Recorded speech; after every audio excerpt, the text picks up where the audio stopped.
आज जे दिवाकर ओढ्याचं जे काम आहे ईव्हीएमच्या विरोधात त्यांनी 1 एप्रिल 2024 ला लीगल पिटिशन केलेलं आहे जिल्हाधिकारी कार्यालयाकडे।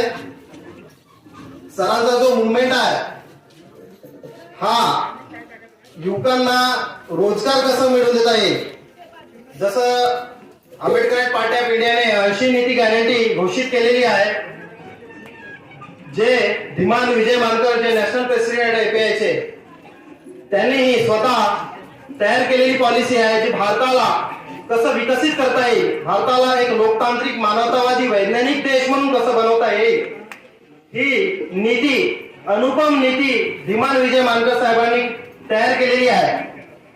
त्याच्याच समर्पित उमेदवार म्हणून दिवाकर उराडे जे सर आहेत त्यांचा हा परिश्रम अथक परिश्रम आहे।